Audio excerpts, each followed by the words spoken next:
Yung mga estudyante ko doon sa technical school, yung Sabado-Linggo, karamihan mga sundalo. Yung mga magre-retiro. Tapos yung iba naman na maging maintenance sa kampo sa may Aguinaldo. Ayun.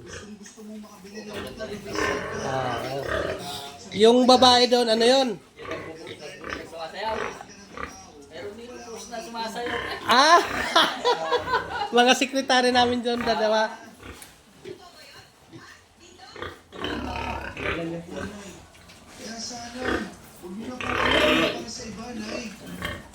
Mas maliit siya to, no? Yung lalaki.